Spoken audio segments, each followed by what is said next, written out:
Media మిత్రులందరికీ నమస్కారం.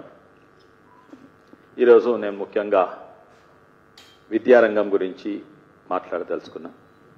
విద్యుత్ రంగం నుంచి నేను ఎలక్ట్రికల్ ఇంజనీర్ను.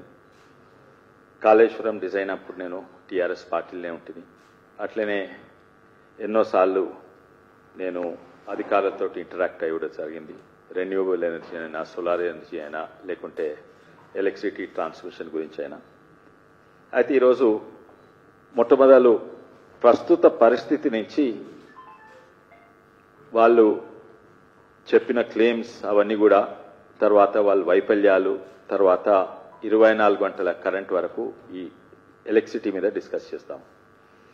మొట్టమొదలు ఏంటంటే, ఇది వాస్తవాలు చెప్తాను.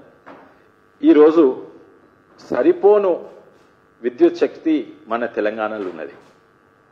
కానీ అది చెప్తే ఒక హాఫ్ స్టేట్మెంటే అనుకోవాలి. ఎందుకంటే సరిపోను విద్యుత్ శక్తి ప్రతి రాష్ట్రంలో ఉన్నాయి. 30 రాష్ట్రాలు ప్లస్ యూనియన్ టెరిటరీలలో ఉన్నాయి.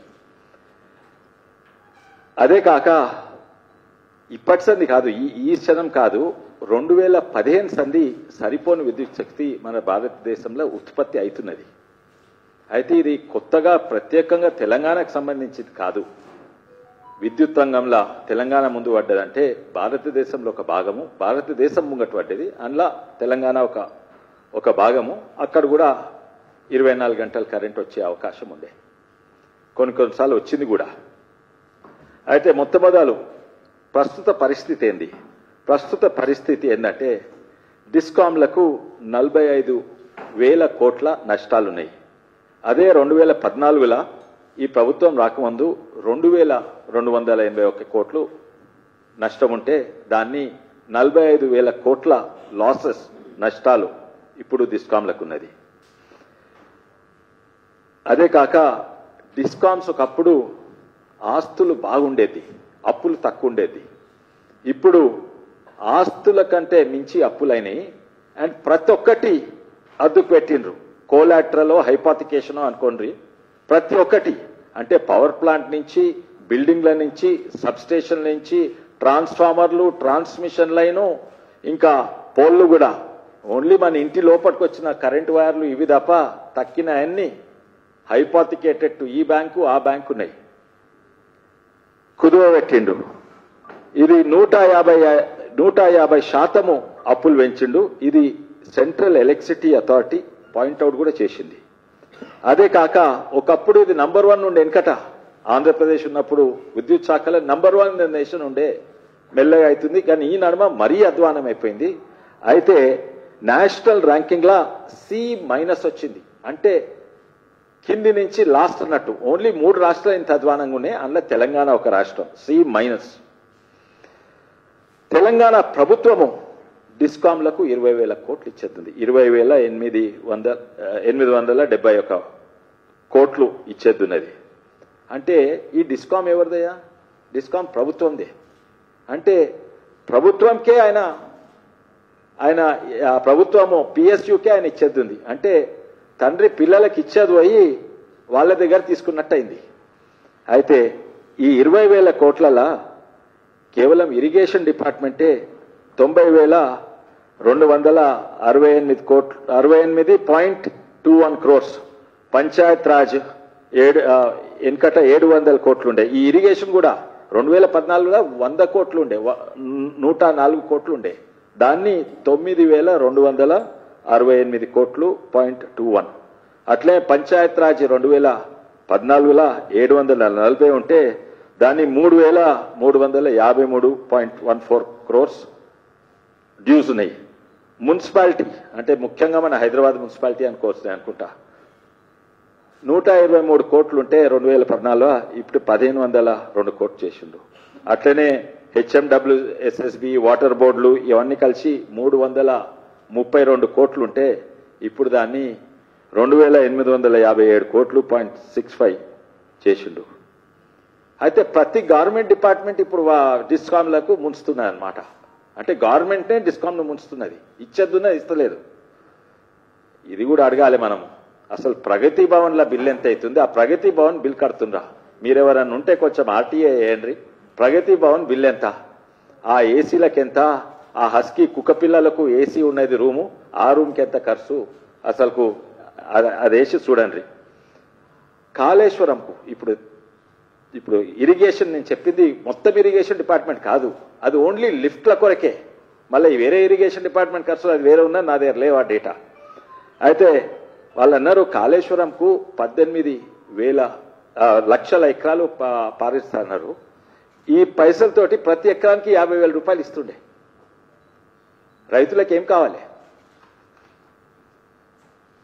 అదే కాక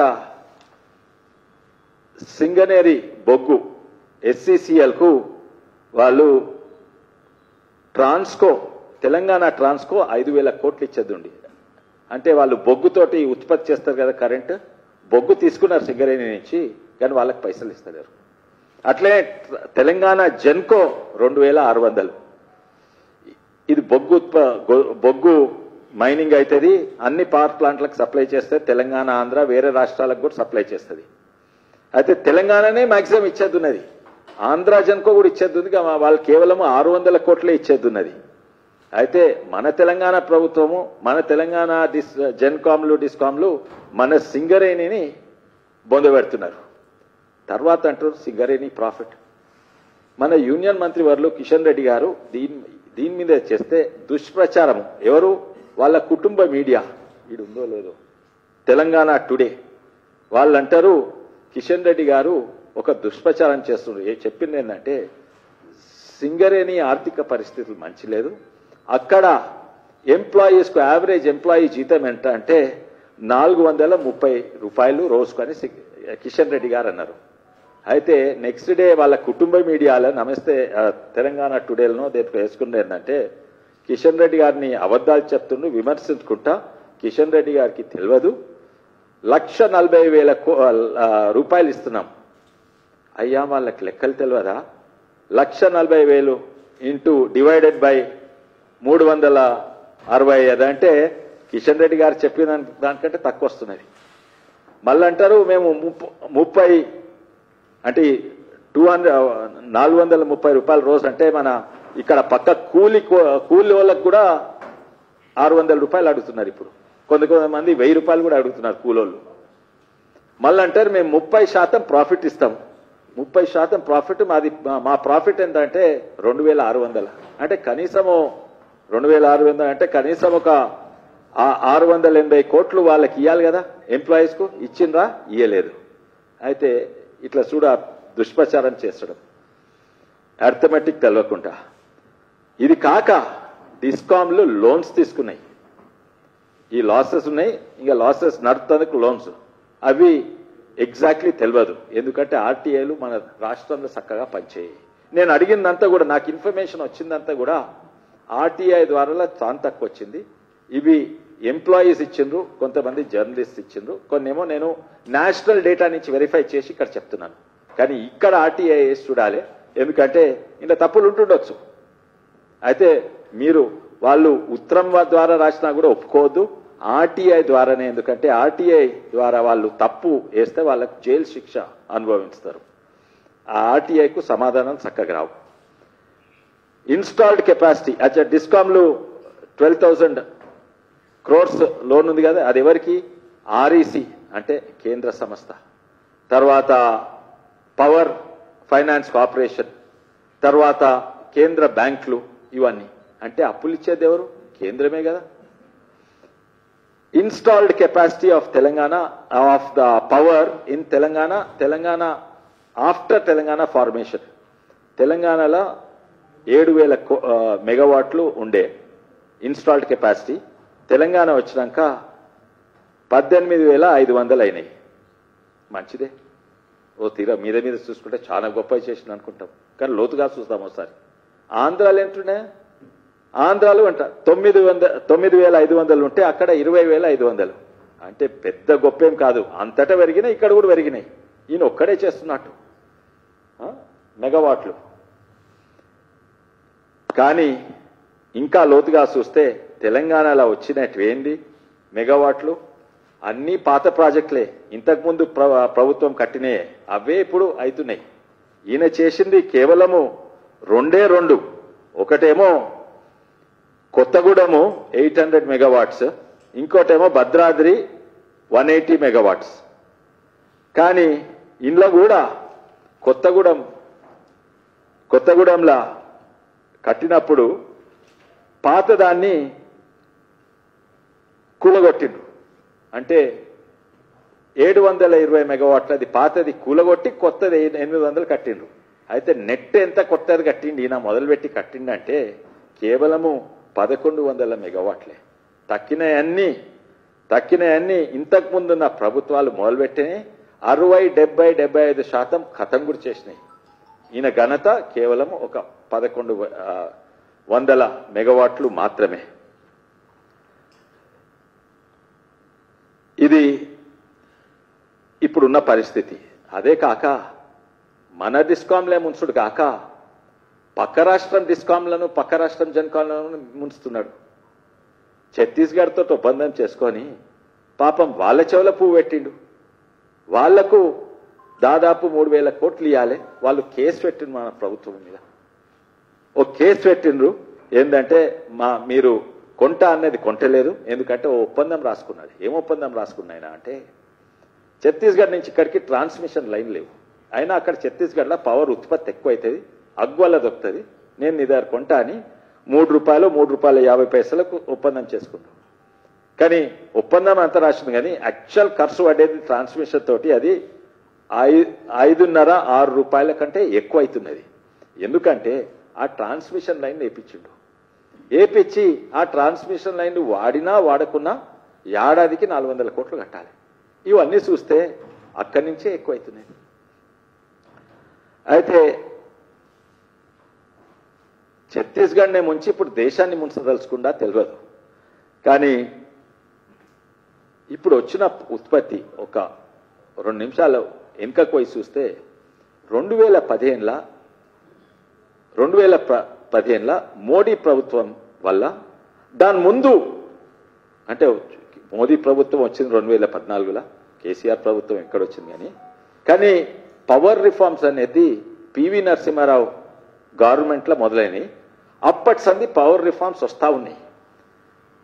ఒక మంచి ప్రభుత్వం వస్తే పాత ప్రభుత్వము ఎవరున్నా కూడా ఓ మంచి పని చేస్తే ఆ మంచి పనిని కొనసాగాలి. అది మోడీ గారిది విధానం. ఎన్నో మంచి పనులు చేసింది ఇంతకుముందున్న ప్రభుత్వాలు. పివి నరసింహారావు గారు ఉన్నప్పుడు అప్పుడు పవర్ ఫెయిలియర్స్ ఉండేది. హైదరాబాద్లో 5-6-7 గంటలు కూడా పవర్ కట్స్ ఉండేది. ఐటీ ఇండస్ట్రీ మొత్తం ఇక్కడి నుంచి వెళ్ళిపోయి బెంగళూరులో లేకుంటే ఐటీ ఇండస్ట్రీ ఇక్కడనే ఉంటుంది. అయితే ఈ పవర్ రిఫార్మ్స్ మొదలైనాక ప్రైవేటైజేషన్ అయినాయి, సదర్న్ గ్రిడ్ అయింది, తర్వాత ఎంతో research, high voltage DC transmission ఇక్కడనే మన గట్కేసర్లో రీసెర్చ్ అవుతుంది. ఈ అన్నిటి వల్ల ఒకదాని తర్వాత మెల్ల ముందుకు వస్తుంది. మోడీ ప్రభుత్వం వచ్చినా అదే డైరెక్షన్లో పోయింది, ఇంకా ముంగట్ పోయింది. అయితే ఫస్ట్ టైం భారతదేశం చరిత్రలో northern grid southern grid connect అయినాయి. కనెక్ట్ అయ్యే వరకు దేశానికి ఎంతో లాభమైంది. ఎట్లా లాభమైందంటే ఇప్పుడు ఒరిస్సా కదా, అస్సాం, నార్త్ ఈస్ట్ స్టేట్స్ అలా, ఉత్తరాఖండ్, హిమాచల్ కరెంట్ ఉత్పత్తి బాగా అవుతాయి. ఆడ ఇండస్ట్రీస్ ఉండయి. గ్రిడ్ కనెక్ట్ అయితే ఏమైతే అంటే మనం తెలంగాణ వండుకుంటా ఛత్తీస్గఢ్ కరెంట్ కొనొచ్చు, జార్ఖండ్ కరెంట్ కొనొచ్చు, లేకుంటే అస్సాం కరెంట్ కొనొచ్చు, లేకుంటే ఎక్కడి నుంచైనా కరెంట్ కొనొచ్చు. ఆ కరెంట్ కొంటందుకు ఐఏఎక్స్ అని ఉన్నది, ఇండియన్ పవర్ ఎక్స్చేంజ్. అవి ప్రతి 15 నిమిషాలకు, అంటే రేపు 15 నిమిషాలకు ఇవాళ ధర వస్తానన్నమాట. అయితే ఇవాళ ఆర్డర్ పెడితే రేపు ఛత్తీస్గఢ్ మనకి ₹3.50 లేకుంటే ₹2.90 ఉంటుంది. ప్రతి 15 నిమిషాలకు ఉంటుంది ఆ పవర్. అయితే ఇవాళ వీళ్ళు కూర్చొని కొంటారు. ఇది first time northern southern grid connect అయింది. అయితే ఏమైతుందంటే పవర్ అనేది వేరే వస్తువు తీరుగా ఉత్పత్తి అయ్యి ఇట్లా పక్కకు ఓ ఫోన్లో వెయ్యి తయారు చేస్తే అప్పుడు ఒకటి పక్కకు పెట్టవచ్చు. కరెంట్ ఏమో ఉత్పత్తి అయిన క్షణమే అది కన్జ్యూమ్ కావాలి, దాన్ని స్టోర్ చేయరాదు. అయిపోయేవరకు ఏమవుతుందంటే ఒకవేళ జార్ఖండ్లో ఉత్పత్తి అవుతుంది, ఆ జార్ఖండ్లో కన్సంప్షన్ లేకుంటే అది వృధా అయిపోతుంది. అది పవర్ గ్రిడ్ ద్వారా ఇక్కడికి వస్తుంది. అందుకే 2015 తర్వాత భారతదేశంలో పవర్ డిమాండ్ ఎంతుందో ఉత్పత్తి అంతకంటే కొంచెం ఎక్కువ ఉంది. ఈ రోజుది ఇది ఏప్రిల్ది నేను చూపెడతా. గ్రిడ్ కంట్రోలర్ ఆఫ్ ఇండియా ఆయన national load dispatch centre. National load dispatch centre అంటే అన్ని డిస్కామ్ల నుంచి వస్తుంటుంది. నాకు ఇంత డిమాండ్ కాదు, ఎప్పుడు వస్తుంది, ఇవాళ ఏమొస్తుంది, రేపటి 15 నిమిషాల కొరకు. దినాన్ని 24 గంటలు కాదు, 96 15 నిమిషాలకు డివైడ్ చేసి ప్రతి 15 నిమిషాలకు ఎంత, రేపు 12 నుంచి 12:15 వరకు ఎంత, 12:15 నుంచి 12:30 వరకు ఎంత, వాళ్ళు ఎస్టిమేట్ చేసి ఇక్కడ అంతే వీళ్ళు జెన్స్కోల్ని అట్లా కోఆర్డినేట్ చేస్తారు. అయితే ఇది ఏప్రిల్ది power control of grid control of India national load dispatch centre. ఇందులో చూస్తే 23వ పేజ్లో అన్ని రాష్ట్రాల పరిస్థితి ఎట్లుంది. నేను మొట్టమొదలు చెప్పింది కరెక్టే, తెలంగాణ ఎంత అవసరమో అంత దొరుకుతుంది పవర్. కానీ తెలంగాణలో కాదు, 30 కంటే ఎక్కువ రాష్ట్రాలు యూనియన్ టెరిటరీస్ కలిపి 29 రాష్ట్రాలు ఇంకా తక్కిన యూనియన్ టెరిటరీస్ కలిసి దాదాపు అంతటా ఎక్సెప్ట్ ఒకటే వెనుకబడి ఉన్నది, అది బీహార్ అనుకుంటా. కానీ ఇంట్లో కూడా చూడు, పవర్ సర్ప్లస్ డెఫిసిట్ అంటే జీరో అంటే ఏమన్నట్టు ఎంత అవసరం ఉందో అంత, మైనస్ అంటే అవసరం ఎక్కువ ఉత్పత్తి తక్కువ అన్నట్టు, ఆ సప్లై తక్కువ ఉన్నట్టు. అయితే ఇంకేమన్నంటే గిన్నెలనే అన్ని జీరో ఉన్నాయి, ఒక్కటి కొంచెం వెనుకబడ్డదంటే అది తెలంగాణ -0.1. ఇంకా అది పెద్ద ఇది కాదు, కానీ ఈయన గొప్ప చెప్పుకుంటూ వేరే రాష్ట్రాల కంటే ఇంకా వెనుకనే పడున్నది. అయితే ఇప్పుడు ఇవన్నేమో ఉన్న పరిస్థితి, కానీ వాళ్ళ ఫెయిలియర్స్ ఎన్నో ఉన్నాయి. ఇప్పుడు ఛత్తీస్గఢ్ అనుకోండి, ఆ గ్రిడ్ చక్కగా వాడతలేరు, 400 కోట్లు కడుతూనే ఉన్నాము, స్కామ్లు కూడా ఉన్నాయంటారు. ఇది కొత్తగూడెంలో కేపీటీఎస్లా సబ్ క్రిటికల్ పెట్టిండ్రు.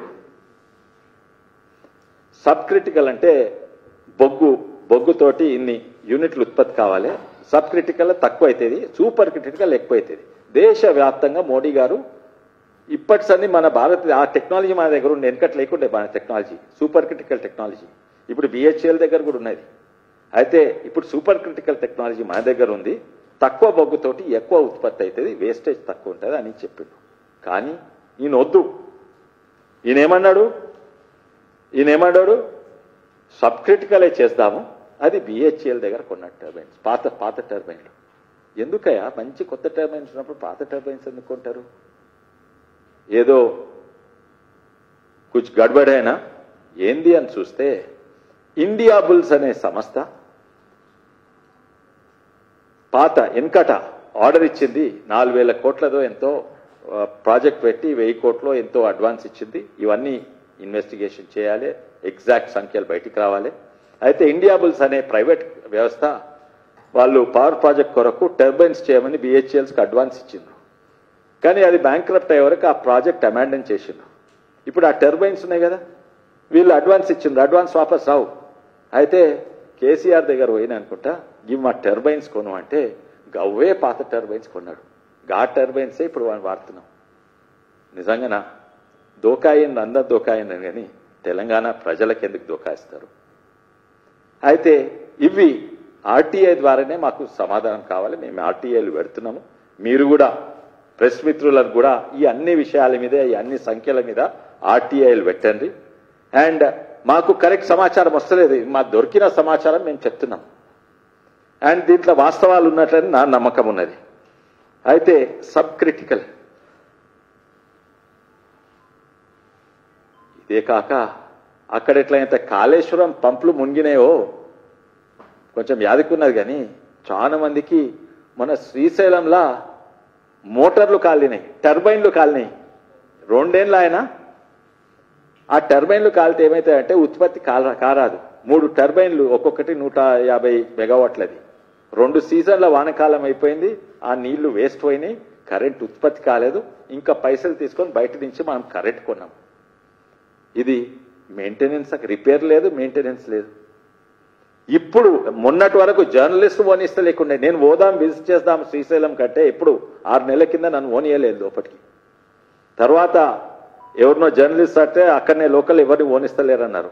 ఇప్పుడు తెలిసింది ఏంటంటే ఆ 3 మొన్న ఒకటైంది, ఇవాళ ఒకటైంది, రీసెంట్లీ ఒకటైంది, ఇంకా ఒకటి పనిచేస్తలేదు. అంటే 2 ఏళ్ల తర్వాత ఒక టర్బైన్ ను రిపేర్ చేయవస్తలేదా? ఇవన్నీ మీ వైఫల్యాలు. ఇప్పుడు భారతదేశం అంతా కరెంట్ వస్తుంది. ప్రతి రాష్ట్రంలో, ప్రతి నగరంలో, బాంబే, ఢిల్లీ, కాల్కటా, ఢిల్లీలో కొంచెం ప్రాబ్లం ఉన్నది ఇప్పుడు, కానీ అన్ని నగరాలలో వస్తున్నది కరెంట్. కానీ ఈయన అంటాడు కరెంట్, ఉచిత కరెంట్ నేనే ఇస్తున్నా. అయ్యా, ఉచిత కరెంటు నీ వల్ల కాదు, ఎన్నో రిఫార్మ్స్ అవుతున్నాయి. నువ్వు చేసింది కేవలం 1000 మెగావాట్లే. నువ్వు చేసిన అన్ని 700 మెగావాట్లు కూలగొట్టినావు, తర్వాత ఈ టర్బైన్లు కాల్చినావు. నీ వల్ల కాదు, ఇది ముఖ్యంగా కేంద్ర ప్రభుత్వం వల్ల మనకు ఉచిత కరెంట్ వస్తుంది. అది కూడా దానికి నిధులు ఎవరు ఇస్తుంటారు? దాని నిధులు కూడా కేంద్ర ప్రభుత్వం వేస్తుంది. నువ్వు బాకీ ఉన్నావు కేంద్ర ప్రభుత్వానికి, ఛత్తీస్గఢ్కు, సింగరేణి కోల్రీస్కు, ప్రతి ఒక్కరికి బాకీ ఉంది. ఇప్పుడు చెప్పు, ఉచిత కరెంట్ ఎక్కడి నుంచి వస్తుంది, ఎవరిస్తుండ్రు, దానికి ఎవరు పేమెంట్ చేస్తుండ్రు? ఇవన్నీ ఎట్లున్నాయంటే ఆయన చెప్పినాయని అట్లనే. ఆయన అంటాడు నేనే చేస్తున్నా, ఎవరు చేస్తలేదు. పని చేసేది ఒకటి, ప్రచారం ఇంకోరు చేస్తున్నారు. అయితే ఇవన్నీ కూడా పబ్లిక్ దృష్టికి మీరు తీసుకురావాలి. అండ్ ఇప్పుడు విపరీత పరిస్థితికి వచ్చినాయి. -C గ్రేడ్ వచ్చింది కదా. అయితే -C గ్రేడ్ వస్తే ఇంకా బ్యాంకులు లోన్లు ఇయ్యరాదు. తలుచుకున్న పవర్ ఫైనాన్స్ కార్పొరేషన్ ఇంకా ఆయన ఏదో అప్లికేషన్ పెట్టిండు, నాకు మిత్తి ఎక్కువైతుంది, ఆ మిత్తి ధర తక్కువ చేయమని లెటర్ పెట్టిండు. ఇంకా దీన్ని అసలుకు ఒకటే ఒక మార్గము, ఉదయ్ అని ఒక స్కీమ్ పెట్టింది. ఏంటంటే ఇది డిస్కామ్ల మీద లోను 75% రాష్ట్ర ప్రభుత్వం తీసుకోవాలి. అయితే రాష్ట్ర ప్రభుత్వం మొన్న బలవంతంగా డిస్కామ్లను కొంచెము డెట్ ఫ్రీ చేసింది, అంటే అప్పుల భారం తక్కువ చేసింది. దాంతో 8,700 కోట్లు దాదాపు ఆ అప్పులు స్టేట్ గవర్నమెంట్ తీసుకుంది. కానీ మళ్ళీ వీళ్ళు కూడా కట్టాలి కదా, కట్టేది ఎవరు? మళ్ళీ ప్రజలే. సరే, ఆయన అంటుండు ఉచిత కరెంట్ అని. ఎప్పుడైనా అంటుండు మోడీ గారు వారు చెప్పినాక ఈయన అంటుండు 2019 ఎలక్షన్స్ కాగానే 6 నెలల వరకు ఇప్పుడు ఉచిత కరెంట్ వస్తుందో లేదు. నేను 3 నెలల ముందు ప్రెస్ కాన్ఫరెన్స్ పెట్టిన మా చేవెళ్ళ లైవ్, ఇక్కడ హైదరాబాద్లో లైవ్లా 2 రైతులకు ఫోన్ చేస్తే ఎవరికి వస్తలేదు కరెంట్. ఇప్పుడు కూడా మీరు ఎవరికైనా రైతుకు ఫోన్ చేసి అడగండి, 24 గంటలు కరెంట్ వస్తుందా అంటే వస్తలేదు. సరే, ఉచిత కరెంట్ గురించి మాట్లాడాలంటే ఎంతో మంది మాట్లాడి, ఇంతకుమంది ఈ మహానుభావుడు ముందు ఎంతో మంది సీఎంలు ఉండే. మొదలు చంద్రబాబు నాయుడు గారు ఉండే, తర్వాత వైఎస్ రాజశేఖర రెడ్డి గారు ఉండే, తర్వాత ఈయన వచ్చిండు.